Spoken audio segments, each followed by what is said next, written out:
Everyday life and popular culture in the 1950s.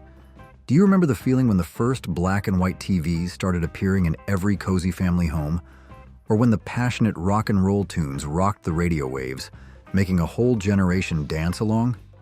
And the dream of a cute little house in the suburbs with a lush green garden suddenly became more tangible than ever? After the tumultuous years of World War II, the United States entered a new era, an era of prosperity, innovation, and the traditional values that shaped a generation. Today, we'll join you in exploring what created that colorful picture, from the most familiar things to the trends that changed society as a whole. Let's reminisce about those sweet memories and discover why the 50s will forever be a memorable chapter in American history. Shall we? Before we begin, I just want to say thank you for being part of this journey with Who Remember. If our videos have ever made you smile, brought back a memory, or reminded you of a simpler time, then I'd be so grateful if you'd follow us to our new channel, Back to Yesterday. Just hit the link below, subscribe, and let's keep the memories alive together. Post-war prosperity and family life. Do you remember the years right after the war? It was a period where hope seemed to fill every street, and a sense of optimism spread across America. The 1950s wasn't just a decade, it was the dawn of the golden age of American capitalism. The economy boomed incredibly, with the gross national product, GNP, more than doubling from $200 billion in 1945 to over $500 billion in 1960. Can you feel that air of prosperity in every breath of daily life? Wages rose steadily, allowing families more money to spend than ever before. The average annual salary increased from $3,210 at the beginning of the decade to $5,010 by 1959. Just think, a factory job could pay around $1.50 per hour, while the minimum wage was 75 cents per hour. Unemployment and inflation rates were both low, creating a solid foundation for the growth of the middle class. This meant more families could afford conveniences, turning long-held aspirations into reality. And within that prosperous landscape, the nuclear family became the symbol of the American dream. An average family typically consisted of a father, mother, and a few children, building a life together. The average marrying age was quite young, around 23 for men and 20 for women.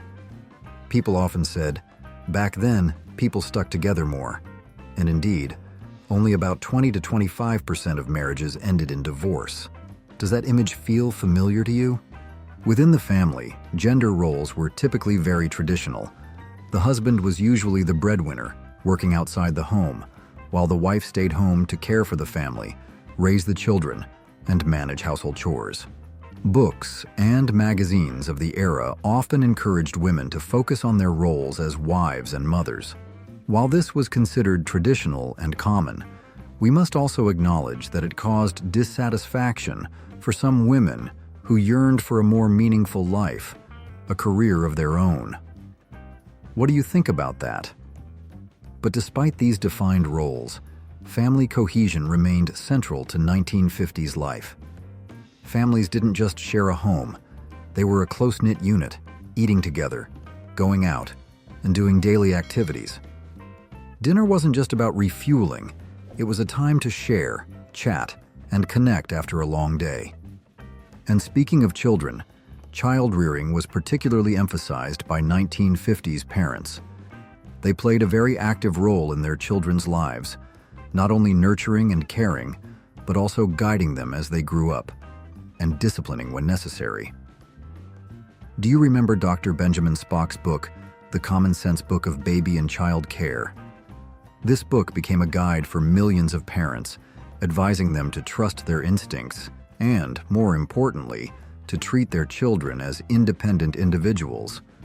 Quite a progressive mindset for that era, wasn't it? So, in the context of the 1950s family, what do you think was the most core value passed down from generation to generation? The rise of suburbia. The American dream takes shape. Do you remember the feeling of wanting to escape the noise and crowds of the city to find a more spacious living environment, a more peaceful life. After World War II, a massive wave of migration occurred as millions of Americans began flocking to the airy suburban neighborhoods. This wasn't just a geographical shift, it was the formation of a new American dream. Housing development boomed, with developers like William Levitt pioneering the purchase of suburban land and using mass production techniques to build rows of small, affordable homes. You might have heard of the famous Levitt towns. Housing developments with thousands of identical homes, sprouting up like mushrooms after the rain. It was a feat of construction engineering and a symbol of the uniformity and convenience many craved. To support this wave, the GI Bill played an extremely important role. This act subsidized low-cost mortgage loans for many veterans, often making suburban homeownership much cheaper than renting an apartment in the city. As you can see, this policy helped millions of families have the opportunity to own their first home. However, it's also important to acknowledge that the application of this act was not uniform, leading to growing disparities in wealth, education, and civil rights between white and non-white individuals. This is a historical aspect that needs to be remembered. Suburban life was described as an ideal life. Suburban homes often had intimate family rooms, open spaces, and spacious backyards, ideal for young families. Nicknames like Fertile Valley or Rabbit Hutch spoke to the rapid growth of these communities. Backyard living became extremely popular, considered an outdoor living room where families could host barbecues, children could play, and adults could relax. It became a new symbol of the American dream. A white picket fence home, a green garden, and a peaceful life. Even the cost of building private swimming pools became more affordable after the war thanks to surplus materials. Did you often play in the backyard with friends, or have any unforgettable summer evenings there? Let us know in the comments. Entertainment transforms, the golden age of television. You might remember a magic box gradually appearing in your family's living room, completely changing the way we entertained ourselves, right? That was television, the new star of the 1950s. At the beginning of the decade, only about 9% of American households owned a TV, a rather modest number. But by 1959, this number had soared to 90%. An astonishing boom, wasn't it? By 1950, 4.4 million American families had TVs in their homes. The black and white TV became an indispensable part of daily life, a new member of the family. Watching TV shows in the evening became an indispensable family entertainment activity. The whole family would gather together, laughing and eagerly following the stories unfolding on screen. Do you remember evenings like that? Many shows became legendary. Family sitcoms were an extremely popular genre, and the most famous show of the decade, without a doubt, was I Love Lucy. Lucy Ricardo and Ricky Ricardo brought millions of laughs to audiences across America. Besides that, other shows like Leave It to Beaver, The Adventures of Ozzie and Harriet, Father Knows Best, and The Honeymooners were also familiar names, truly reflecting American family life at the time. Beyond comedies, adult entertainment was also very diverse. You might have spent weekend evenings following the suspense of Alfred Hitchcock Presents or the thrilling cases of Perry Mason. And certainly, no one could forget the spectacular performances on The Ed Sullivan Show or the charm of The Lawrence Welk Show, The Milton Berle Show, and The Jack Benny Program. These shows introduced a host of new talents and trends to the public. And for children, the world of cartoons and adventures also blossomed on the small screen. Did you grow up with Captain Kangaroo, Howdy Doody, or as a member of the Mickey Mouse Club with its cheerful tunes? And The Adventures of Superman surely made many boys dream of flying through the sky, right? Right? Another genre that was extremely popular, especially with middle-aged men, was westerns. Stories of cowboys, gunfights, and the spirit of justice captivated audiences. Shows like Gunsmoke, The Rifleman, Wagon Train, Maverick, The Lone Ranger, and Have Gun Will Travel became must-watch names every week. The cinema experience and unique trends. Before TV dominated every household, and even as it became popular, Americans still held a special love for cinema. Going to the movies wasn't just an entertainment activity, it was also a social experience, a way to escape into imaginary worlds. At the beginning of the decade, a trend swept through movie theaters: 3D films. Do you remember the feeling of having to wear special cardboard and plastic glasses to see images pop out on screen? It was a new and incredibly exciting experience, even if it was a short-lived fad, peaking from 1952 to 1954. It brought an unprecedented cinematic feel. And in the latter half of the decade, another unique form of movie watching boomed: drive-in theaters. Imagine you're sitting in your car, parked in a large lot, looking up at a giant screen, and the sound comes through a small speaker clipped to your car window. It wasn't just watching a movie, it was a romantic date, a memorable family evening. Do you have any drive-in memories?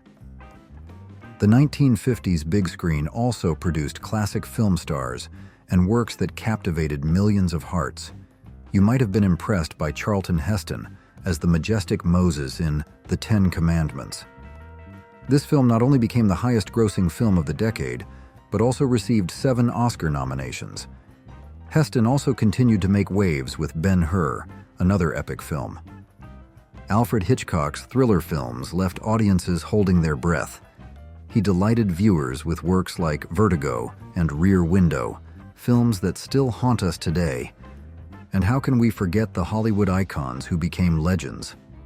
Marilyn Monroe, with The 7-Year Itch and Some Like It Hot, became a household name, an icon of beauty and glamour. James Dean, with his rebellious and captivating looks, became one of the decade's heartthrobs, with roles in Giant, East of Eden, and Rebel Without a Cause. Marlon Brando also made a huge splash with his intense, introspective roles in A Streetcar Named Desire and On the Waterfront. Audrey Hepburn and Elizabeth Taylor also captivated American audiences with their talent and beauty. Even animated films had a golden decade. Lady and the Tramp, Cinderella, Sleeping Beauty, and Peter Pan were among the highest-grossing animated films of the decade, bringing fairy tales and joy to children and adults alike. Do you remember those family TV nights or trips to the drive-in? Which show or movie was your must-see back then? Share your memories. The music revolution, tunes that shaped a generation. Do you remember the melodies that changed the world? The songs that made teenagers back then unable to stand still? Of course, we're talking about the birth of rock and roll. This wasn't just a new musical style. It was a cultural revolution, hugely popular with teenagers. Rock and roll paved the way for rockabilly music from talented artists like Jerry Lee Lewis and Johnny Cash. And from that revolution, legendary music icons emerged, names that are still mentioned with admiration today. Elvis Presley, none other than the king of rock and roll, had 12 #1 hits in this decade. Alongside Elvis, Chuck Berry, Buddy Holly, and Jerry Lee Lewis became shining stars, shaping the sound of a generation. But the 50s wasn't just about rock and roll. It was also a diverse musical landscape. Singers like Frank Sinatra, with his warm and emotional voice, solidified his reputation with classic concept albums like In the Wee Small Hours, 1955, and Frank Sinatra Sings for Only the Lonely, 1958. Rosemary Clooney, Dean Martin, and Eddie Fisher were also beloved names, bringing smooth, romantic melodies. In the world of country music, Hank Williams, Patsy Cline, Gene Autry, and Chet Atkins were also very famous, bringing everyday stories and rustic, relatable melodies. And how can we forget the TV show, American Bandstand? This show was incredibly successful in introducing many new rock and roll artists to American audiences for the first time, becoming a bridge between music and millions of homes. Additionally, the 50s saw the rise of the LP vinyl record, replacing shorter 78 shellac records. Ampex's first 8-track recorder, launched in 1955, significantly enhanced technical capabilities and revolutionized record-making, opening new horizons for the music industry. Defining fashion styles of the decade. If you lived through the 50s, you'll surely remember one thing. It was a decade where fashion wasn't just about clothes. It was a statement of elegance, femininity, and a touch of subtle rebellion. After World War II, Paris regained its status as the international fashion capital, largely thanks to its glorious recovery, and especially to Christian Dior's The New Look. This was truly the golden age of Parisian fashion. Speaking of women's fashion, we can't not mention The New Look. Christian Dior launched this collection in 1947, featuring jackets cinched gracefully at the waist and full skirts extending below the knee. This design caused a sensation, particularly because it used nearly 20 meters of fabric for one dress, an unprecedented luxury after wartime material scarcity. It redefined femininity and elegance. Gowns of that era often reached the floor, with crinolines creating fullness, giving a noble and elegant look. Floor-length full skirts with crinolines also created a feminine, charming appearance. Shirtwaist dresses, fitted at the waist, made from shirting fabric and featuring a belt, were also very popular, offering practicality while remaining elegant. However, women also began wearing pants more comfortably and freely. From wide-legged pants to capris or short shorts, these once taboo garments now became part of the wardrobe. Shorts typically reached the knee, capris the calf. High-waisted pants, vibrant patterns, and bright colors were popular items. After the monochromatic colors of the 40s, printed patterns like stripes, florals, and polka dots made a strong comeback, bringing cheerfulness and vibrancy. And certainly, we can't forget the poodle motif on full skirts, which became an unmistakable fashion icon of the 50s. Accessories also played a crucial role. Let's recall the accessories that defined the characteristic style of that era. Gloves. Do you remember how ladies of that era always wore gloves as an indispensable part of elegance and sophistication? Those elbow-length gloves were often paired with evening wear or elegant outfits, enhancing a noble and refined look. Meanwhile, short gloves were the perfect choice to go with business suits or everyday attire, creating a neat and polished appearance. More than just a warming item, gloves were a symbol of class and the demeanor of a true lady of that time, carrying their own unique charm. Hats. For women, hats weren't just sun protection. They were also a symbol of grace and modesty. Those neat, small hats, often adorned with veils, added a touch of mystery and allure to women. With popular pastel colors, they created a soft, feminine feel, much favored. Remember watching old movies? Ladies always wore hats as an integral part of their outfits, enhancing elegance and completing the overall look. Hats were a subtle style statement, reflecting the care women took in their appearance back then. Glasses. Do you remember which glasses style was all the rage? That was cat-eye sunglasses. With their pointed edges and colorful frames, this style quickly became a chic icon, expressing the individuality and trendiness of American women. The image of a young woman wearing cat-eye glasses, driving to a drive-in movie, must surely be etched in many people's memories. They weren't just eyewear. They were a declaration of confidence and bold style, an impressive accent on ladies' faces. Jewelry. To complete the look, jewelry also played an important role. Pearls, whether real or fake, were always a top choice, becoming an iconic necklace type for elegance and luxury. Additionally, plastic beads were very popular, offering diverse, cheerful, and versatile jewelry pieces. Do you remember those brightly colored plastic bead necklaces? They were a great way to add a touch of personality to everyday outfits without being too elaborate. Whether it was elegant pearls or vibrant plastic beads, 50s jewelry always knew how to tell the story of the woman wearing it. Hula hoop. Ah, here it is. Speaking of the 50s, how can we forget the hula hoop?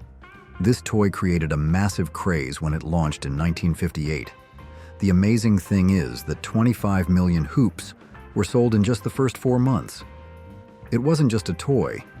It was an indispensable part of popular culture, bringing joy and activity to both children and adults of that era. The whole neighborhood competed to hula. Laughter echoed everywhere, becoming a symbol of carefree optimism and simple fun. Bobby socks. For young girls, short white socks, bobby socks, were an indispensable accessory.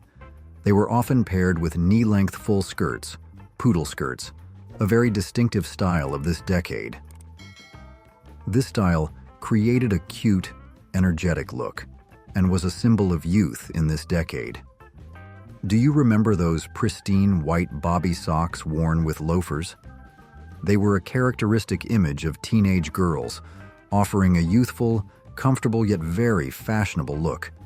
It was an inseparable part of school fashion at the time, a sweet and carefree touch of adolescence. These accessories weren't just items. They also depicted a part of the atmosphere, spirit, and lifestyle of Americans in the 1950s, a period full of memorable changes and recollections. For men's fashion, the 50s brought a distinguished, elegant, and sophisticated style. Dominant colors were black, white, and gray, but also combined with bright, fresh colors like red, blue, and yellow. Main materials included wool, velvet, leather, parachute fabric, and silk. Typical garments included vests, trench coats, dress pants, and Oxford shoes. Collarless shirts were essential, paired with dress pants or trousers and Oxford shoes. Pleated dress pants were also a characteristic trend, offering elegance and comfort. Knit polo shirts provided comfort for summer days. Leather jackets exuded a distinguished and luxurious look. Sporty jackets like bomber jackets were also very popular. Regarding men's accessories, the fedora was an indispensable item, creating an elegant and casual style. Flat penny loafers were a classic and beloved shoe style. The 1950s fashion left a significant mark and continues to influence modern men's and women's fashion. Do you see any designs today that are still inspired by the classic beauty of this decade? The rise of fast food culture. Do you remember the days when eating wasn't just about savoring a meal, but also an experience of speed and convenience? The 1950s was the birthplace of fast food culture as we know it today. The concept of fast food emerged to meet the needs of a large number of busy commuters, travelers, and workers who didn't have time to wait for traditional meals. This type of food was mass-produced, with the top priority being speed of service. Drive-through. Restaurants first became popular in the United States in the 1950s, allowing you to get your meal without leaving your car, and the term fast food was recognized by Merriam-Webster Dictionary in 1951, officially solidifying a new cultural phenomenon. Let's remember the pioneering restaurant chains that shaped this industry. White Castle. Born in 1921, White Castle is considered the first hamburger chain. They sold hamburgers for just 5 cents each. At its peak in the 1950s, White Castle had over 230 locations nationwide, with bright, white, fortress-like buildings and stainless steel counters. Do you remember the aroma of those hot, square mini burgers with chopped onions and melted cheese? Burger Chef. Founded in 1954 in Indianapolis, Burger Chef introduced the Triple Threat, the nation's first combo meal, for just 45 cents for a burger, fries, and a drink. By 1973, Burger Chef proudly stood as one of America's largest fast food empires, with over 1,000 locations. Their Big Chef and Super Chef burgers kept customers coming back for more. Sambo's. Launched in 1957, Sambo's specialized in pancakes and burgers, becoming a familiar breakfast spot. Although their name and murals later caused controversy regarding racial issues, in the 50s they attracted families with affordable meals and a cozy atmosphere. Geno's Hamburgers, founded in 1957 by Baltimore Colts football legends Geno Marchetti and Alan Ameche. Geno's was famous for its massive Geno Giant burger and partnered with KFC, offering both burgers and fried chicken in one location. Do you remember the taste of those giant burgers? Lum's. Founded in 1956, Lum's was famous for its unique beer-steamed hot dogs, a flavor you'd be hard-pressed to find anywhere else. By the early 70s, Lum's had over 400 locations, even buying Caesar's Palace in Las Vegas. Henry's Hamburgers. Starting in 1954, Henry's was known for selling cheeseburgers for just 15 cents and their famous brown bag special, a convenient combo meal with a double cheeseburger, fries, and soda. By the early 60s, they had over 200 locations, a favorite spot for families and teens. Pup & Taco, launched in 1956 in California, a daring place that combined hot dogs and tacos under one roof. Their quirky but appealing menu also featured burgers, pastrami sandwiches, and even slushies. Fun facts: the first family steakhouse opened in 1958, offering delicious steaks at affordable prices. Popular fast food items back then included hamburgers, French fries, onion rings, chicken nuggets, tacos, pizza, hot dogs, and ice cream. They changed the way Americans ate forever. Sports, endless passion. If you grew up in the 50s, you'd know that Americans' passion for sports was endless, and this decade brought memorable moments and unforgettable legends. Baseball, Major League Baseball, still held its place as the national pastime. Over 15 million tickets were sold almost every year during the decade. Audiences witnessed some of the greatest players of all time, like Yogi Berra, Stan Musial, Ted Williams, Mickey Mantle, and Ernie Banks. Do you remember any of their plays? Football, National Football League, also produced many notable players such as Raymond Berry, Otto Graham, Bobby Lane, Frank Gifford, Lou Groza, Dick Night Train Lane, and Jim Brown. In college football, Coach Bud Wilkinson and the University of Oklahoma impressed the nation with a 47-game winning streak and 3 national championships. These games became hot topics of conversation every week. Boxing was one of the most popular sports in America, attracting millions of spectators. Sugar Ray Robinson and Jake LaMotta were both famous boxers, with classic matches. And how can we forget Rocky Marciano, the heavyweight champion from September 1952 to April 1956. He was a symbol of strength and willpower. The nascent National Basketball Association, NBA, also produced memorable players, with Neil Johnston, Dolph Schayes, Bob Pettit, and George Mikan being some famous players, laying the groundwork for the great league it is today. Were you a fan of any particular sport in the 50s? Was there a team or player you idolized? Other popular cultural trends. Beyond major areas like entertainment, fashion, and food, the 1950s also saw countless smaller but no less memorable trends that shaped daily life and popular culture. Do you remember those coonskin caps? Boys back then wore them to emulate Davy Crockett, a popular TV show that was a huge hit. This cap wasn't just a toy, it was also a symbol of adventure and the spirit of freedom. And for girls, poodle skirts and bobby socks became an unmistakable style. Knee-length full skirts with adorable poodle images and short white socks created a youthful, energetic, and very feminine look.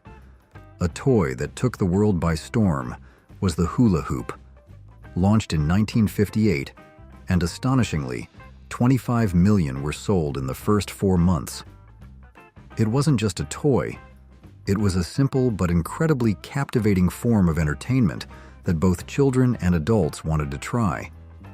Besides entertainment trends, the 1950s also marked the beginning of the modern scientific technological revolution. Although primarily impacting global industry and society, it also indirectly affected human life through new products and technologies, such as the development of television that we've discussed. The 1950s was truly a unique era. It wasn't just a symphony of economic prosperity and social innovation. It was also a solid foundation for traditional values, for family and community life. From family dinners gathered around the first TV, to rock and roll tunes that rocked the world, this was a decade that laid the groundwork for so much of what we see today. Memories of the 50s might not be exactly the same for everyone, but these widespread trends shaped a significant Top 20 Television shows of the 1950s. Step into the world of 1950s TV, where unforgettable shows ruled the airwaves. From daring detectives to hilarious game shows, each program had its own twist. Let's dive into these iconic moments and uncover the hidden stories behind the shows that shaped a generation. I've Got a Secret. I've Got a Secret was a beloved game show of the 1950s, bringing a mix of mystery, humor, and surprise to television audiences. Hosted by the charismatic Gary Moore, the show featured a panel of well-known celebrities who attempted to uncover a contestant's hidden secret through a series of yes or no questions. These secrets could be anything from amusing personal stories to remarkable achievements or rare experiences, making each episode an unpredictable and entertaining experience. One of the most unforgettable moments in the show's history came on February 8, 1956, when an elderly man named Samuel J. Seymour took the stage. His secret was nothing short of extraordinary. He had witnessed the assassination of President Abraham Lincoln at Ford's Theater on April 14, 1865. As a young boy of 5, Seymour had been present when John Wilkes Booth carried out the tragic attack, making him one of the last living eyewitnesses to the historic event. His appearance on the show was both fascinating and poignant, as it served as a living connection to one of America's most pivotal moments. Sadly, Seymour passed away shortly after his television appearance, but his story remains one of the most remarkable ever shared on I've Got a Secret. Walt Disney's Disneyland. Walt Disney's Disneyland was more than just a television show. It was a visionary project that helped shape the future of both entertainment and theme parks. Premiering in 1954, the anthology series was created by Walt Disney himself as a way to promote the development of Disneyland, his groundbreaking amusement park in California. Each episode was designed around one of the park's themed lands, Adventureland, which explored thrilling expeditions, Fantasyland, which showcased beloved Disney fairy tales, Frontierland, which delved into America's pioneering past, and Tomorrowland, which envisioned the future of technology and space travel. The series featured a mix of content, including animated shorts, behind-the-scenes looks at Disney productions, live-action adventures, and even sneak peeks at upcoming films. It wasn't just entertainment, it was an inside look at the magic behind Disney's creative empire. One of the most exciting aspects for viewers was getting exclusive previews of Disneyland before it opened in 1955. Airing on Wednesdays at 7:30 p.m. Eastern on ABC, Walt Disney's Disneyland captivated audiences and cemented Walt Disney's reputation as a master showman. The show's immense popularity led to its evolution into the wonderful world of Disney, ensuring its legacy as a cornerstone of family television for decades to come. The Millionaire. The Millionaire was a captivating and thought-provoking anthology series that aired in the 1950s, offering viewers a glimpse into the transformative power of unexpected wealth. The premise was simple, yet compelling. An anonymous billionaire, John Beresford Tipton, would select an ordinary person each week to receive an astonishing gift of $1 million, an unimaginable fortune at the time. The show followed the life-changing consequences of this windfall, exploring how each recipient handled their newfound riches and the unexpected challenges that often came with it.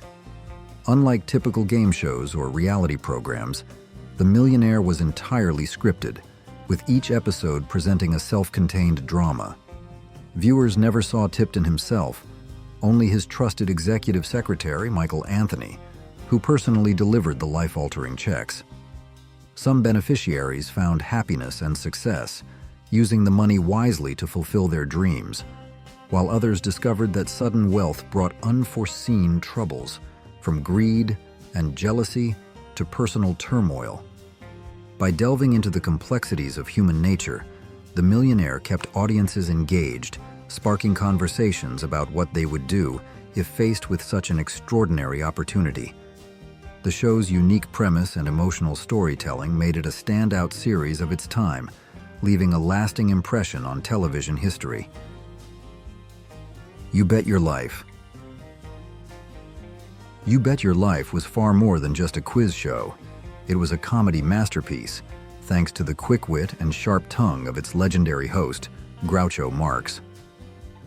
Premiering in the 1950s, the show put a unique spin on the traditional game show format by blending humor with trivia.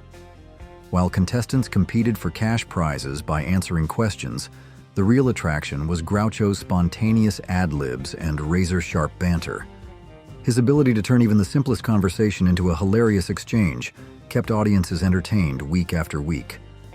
One of the show's most famous gimmicks was the secret word.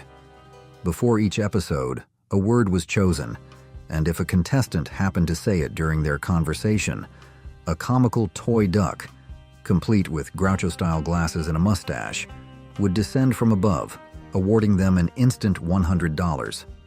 This quirky addition added an element of surprise and gave Groucho even more material for his legendary wisecracks. Airing on Thursdays at 8 p.m. Eastern on NBC, You Bet Your Life stood out from other quiz shows of its era by prioritizing entertainment over competition. Groucho's effortless charm and quick-thinking humor made the series a beloved staple of 1950s television, cementing its place in TV history. Who was your favorite TV star of the 1950s? Lucille Ball, James Arness, Jackie Gleason, Donna Reed. Please leave your answer in the comments below. Dragnet. Dragnet was one of the most groundbreaking crime dramas of its time, setting the standard for police procedurals on television. Created by and starring Jack Webb as the no-nonsense Sergeant Joe Friday, the series originally began as a popular radio program before making the leap to television. What set Dragnet apart was its meticulous attention to realism, drawing inspiration from actual police cases to create gripping, true-to-life storytelling. Each episode followed Friday and his partner as they methodically investigated crimes, from robberies and fraud to homicides. The show's signature style, marked by its precise, clipped dialogue and deadpan delivery, helped immerse viewers in the procedural nature of police work. Jack Webb's performance as Sergeant Friday became iconic, with his famous catchphrase, "Just the facts, ma'am," becoming a cultural staple, even though he never actually said it verbatim.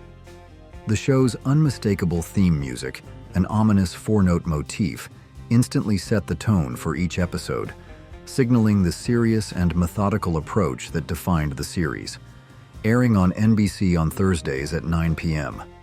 Eastern, Dragnet captivated audiences with its stark realism and no-frills approach to crime solving, leaving a lasting legacy in television history. The Ed Sullivan Show. The Ed Sullivan Show was one of the most iconic and influential variety shows in television history.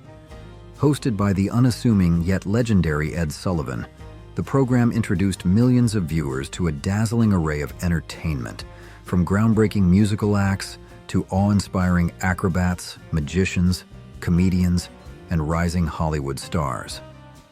Sullivan had an unparalleled ability to recognize and showcase talent, making his show a launching pad for some of the biggest names in entertainment history. The show became famous for its diverse lineup, offering something for everyone. One week, audiences might see a mesmerizing opera performance. The next, they'd be treated to a rock and roll sensation.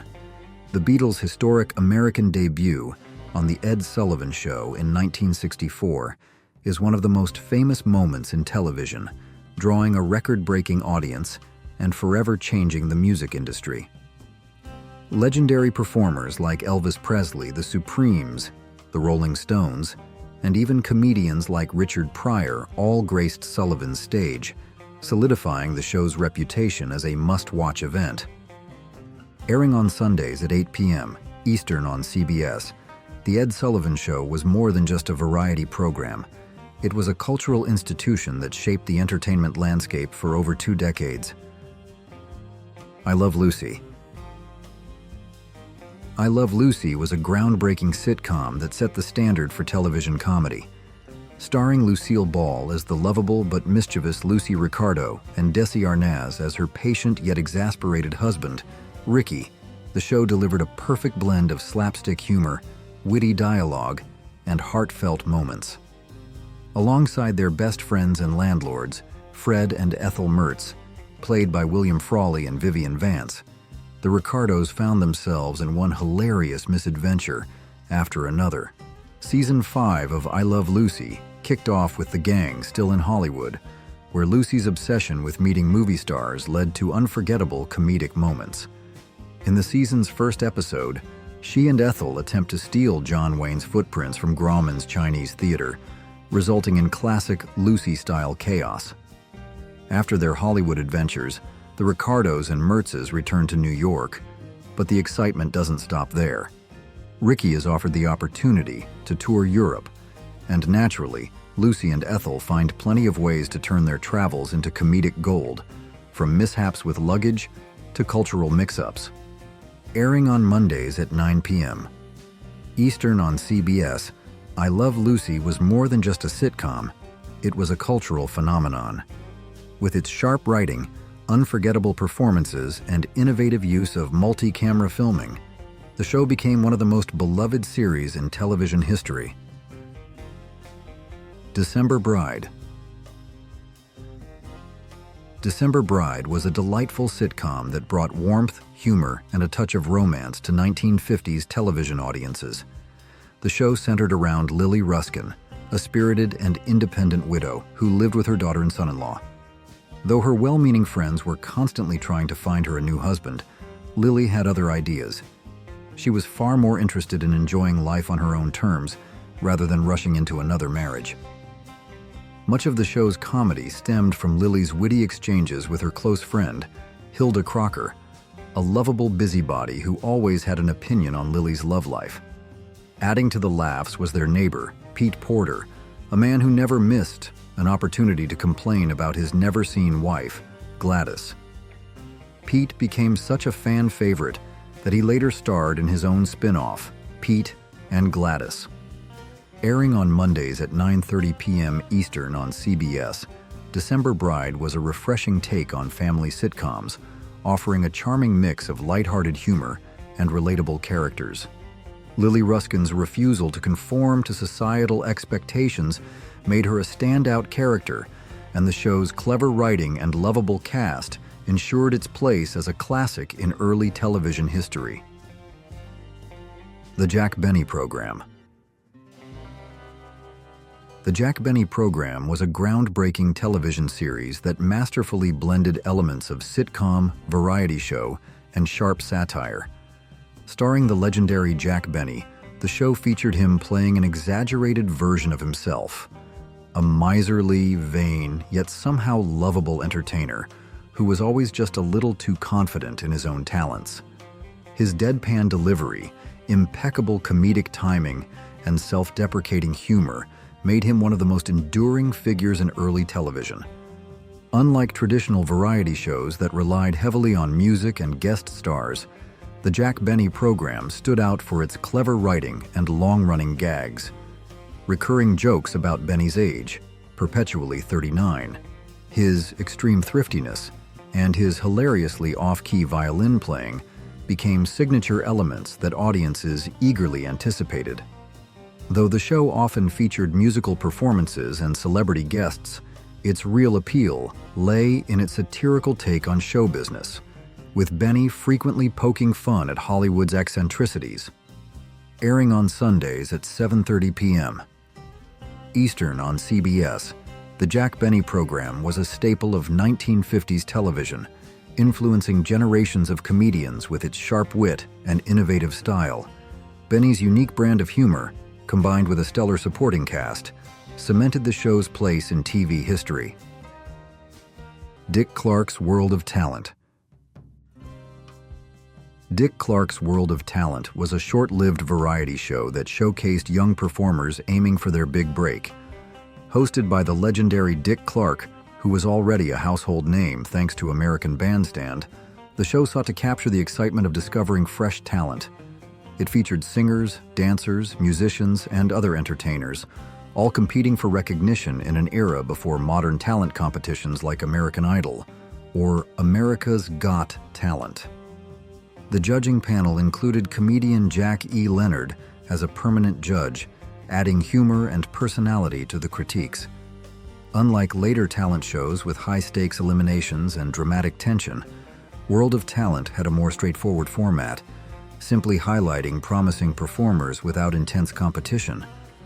Premiering in September 1959, the series had potential, especially with Clark's star power, but it failed to capture a lasting audience. After just 13 episodes, the show was canceled, disappearing from the airwaves almost as quickly as it arrived. Despite its brief run, Dick Clark's World of Talent was an early example of the talent showcase format that would later become a staple of television entertainment. Which theme song from these classic shows is still stuck in your head today? Johnny Staccato. Johnny Staccato was a unique blend of crime noir and jazz culture, starring John Cassavetes as the title character. Staccato was a jazz pianist who moonlighted as a private detective, solving cases in the smoky, beatnik-filled clubs of Greenwich Village. The show stood out for its moody, atmospheric storytelling, often backed by a dynamic jazz soundtrack that heightened the tension and style of each episode. Unlike typical detectives of the era, Staccato was a man of both intellect and action, navigating the criminal underworld while maintaining a connection to the city's thriving music scene. His investigations often took him into the dark corners of New York's artistic subcultures, where he encountered poets, musicians, and criminals alike. Cassavetes' intense performance brought a raw, realistic edge to the role, foreshadowing the naturalistic style he would later develop as a filmmaker. Premiering in 1959 on NBC, Johnny Staccato had a distinctive tone, but it struggled to find a mainstream audience. Despite critical praise and its stylish execution, the series lasted just one season. Still, it remains a cult favorite among fans of noir television, remembered for its cool jazz aesthetic and Cassavetes' charismatic presence. Philip Marlowe. The 1959 Philip Marlowe television series brought Raymond Chandler's iconic hard-boiled detective to life, with Philip Carey stepping into the role of the sharp-witted private eye. Unlike many detective shows of the era, this adaptation had a unique approach. It presented viewers with the same clues that Marlowe uncovered, inviting them to piece together the mystery alongside him. This interactive storytelling element set the series apart, making it more than just a standard crime procedural. Set in Los Angeles, the series captured the gritty, noir-inspired world of Chandler's novels, with Marlowe navigating a city filled with shady criminals, femme fatale, and corrupt officials. Carey's portrayal of Marlowe leaned into the detective's tough, no-nonsense demeanor, but he also brought a sense of charm and intelligence to the character. Despite its intriguing format and strong lead performance, Philip Marlowe struggled to compete against The Red Skelton Show, a hugely popular comedy variety program airing at the same time. As a result, the series was canceled after just one season. While short-lived, the show remains a noteworthy attempt to bring Chandler's legendary detective to television in a fresh and engaging way. Charlie Weaver's Hobby Lobby. Charlie Weaver's Hobby Lobby was a unique blend of celebrity interviews and lighthearted comedy, bringing a charming twist to television in the late 1950s. Inspired by Dave Ellman's long-running radio program, Hobby Lobby, 1937 to 1949, the show initially focused on well-known guests discussing their favorite pastimes. Hosted by Cliff Arquette in his beloved persona of Charlie Weaver, the series featured a range of celebrity appearances, including entertainer Jacques Carrette and burlesque star Gypsy Rose Lee. However, after just 2 months, the format shifted away from hobbies and leaned more into humor. One of the most beloved segments was Letters from Mama, in which Charlie Weaver read fictional, homespun letters from his mother in the imaginary town of Mount Ida. His warm, comedic storytelling and homespun wisdom made these readings a standout feature of the show. Though Charlie Weaver's Hobby Lobby was short-lived, Arquette's Charlie Weaver persona endured. After the show's cancellation, he became a familiar face on television, frequently appearing on talk shows and game shows, most notably as a regular panelist on Hollywood Squares. His blend of folksy charm and quick wit kept audiences entertained for years to come. The Alaskans. The Alaskans was an adventure series set against the backdrop of the Klondike Gold Rush, following the exploits of two charming swindlers, Silky Harris, played by Roger Moore, and Reno McKee, played by Jeff York. The duo navigated the rough-and-tumble world of Boomtown, Alaska, running schemes, dodging trouble, and occasionally doing the right thing, especially when it served their interests. Dorothy Provine co-starred as Rocky Shaw, a saloon singer and occasional love interest. Though the show promised high-stakes adventure in the icy frontier, the reality behind the scenes was far less glamorous. Filmed entirely in California, the Alaskans relied on artificial snow and forced its cast to wear heavy winter coats under the blazing sun, creating miserable working conditions. Roger Moore, who later found fame as James Bond, openly criticized the series, calling it a disaster. Production challenges didn't end there. When the Writers Guild of America went on strike, the show resorted to reusing scripts from Maverick, another Warner Brothers Western. Despite its star power and adventurous premise, the Alaskans failed to find lasting success and was canceled after just 1 season. However, Moore's time on the show was personally significant. He reportedly fell in love with co-star Dorothy Provine during filming. $64,000 question. The $64,000 question was one of the most thrilling and widely watched quiz shows of the 1950s, drawing in millions of viewers each week with its high-stakes format. Hosted by Hal March, the show challenged contestants with increasingly difficult trivia questions, with the ultimate goal of winning the grand prize, an astonishing $64,000, a life-changing sum at the time. Contestants specialized in specific categories, from history to science to popular culture, and their knowledge was put to the test in front of a captivated audience. Adding to the drama, the show was famous for its suspenseful atmosphere, complete with dramatic lighting, intense pauses, and tension-building music that heightened the stakes.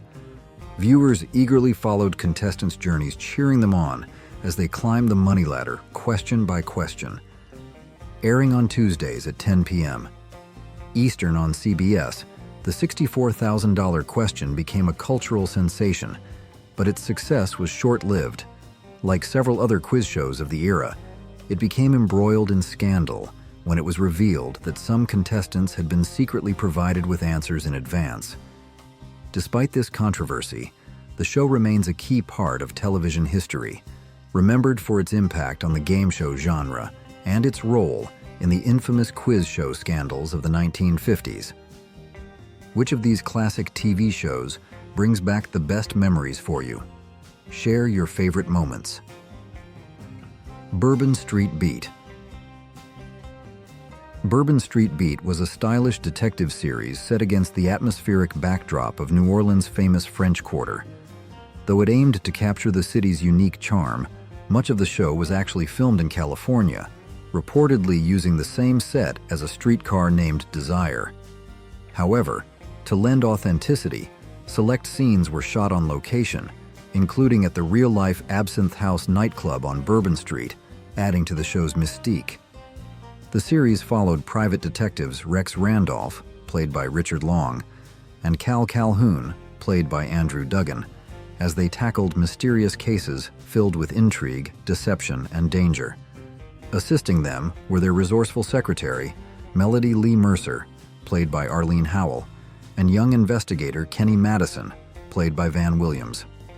Together, they unraveled complex crimes, encountering jazz musicians, high society figures, and shadowy criminals in the lively and often unpredictable streets of New Orleans.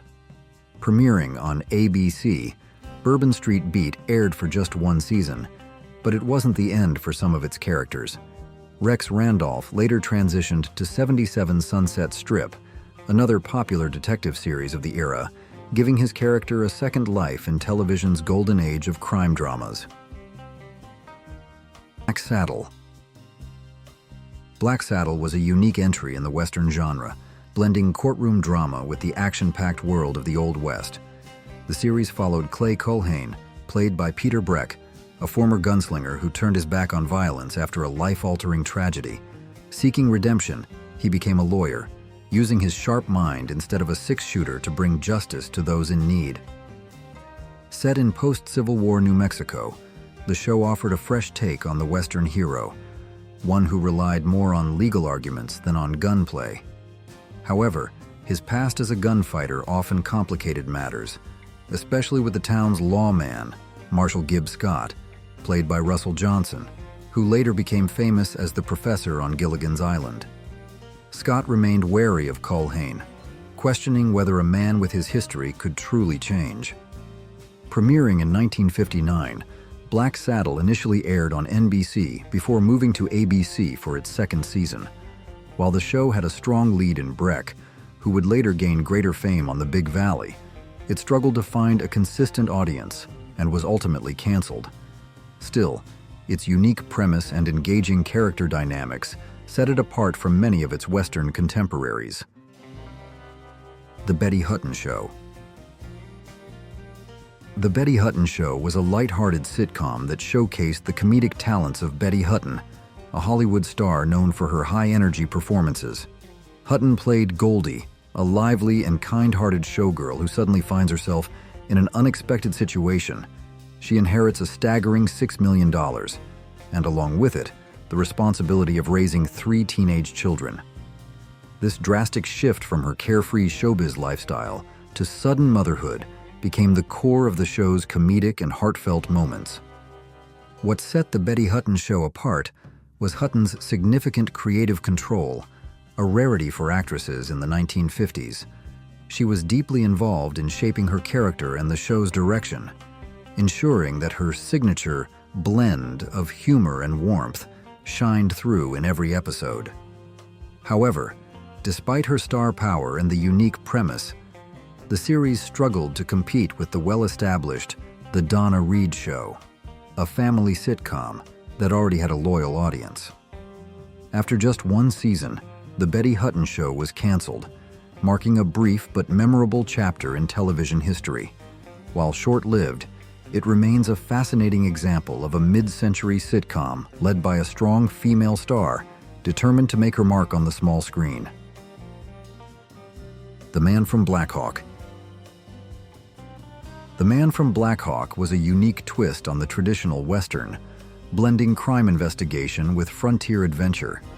Starring Robert Rockwell as Sam Logan, the series followed an insurance investigator who roamed the country, verifying claims and uncovering fraud. Unlike the usual lawmen or outlaws of the genre, Logan was a different kind of hero, one who relied on intelligence, resourcefulness, and even disguises to solve cases rather than just a quick draw. What set The Man from Black Hawk apart was its commitment to realism. The producers dug into historical newspapers and real-life insurance claims for story inspiration, ensuring that the cases Logan tackled had a believable edge. Each episode presented a new mystery, keeping audiences engaged with a mix of suspense, action, and detective work. Despite its fresh take on the Western format, the series faced stiff competition in the crowded television landscape of the late 1950s. After just one season, The Man from Black Hawk was canceled, but it remains a fascinating example of how classic TV experimented with blending genres to create something new and engaging. Jefferson Drum.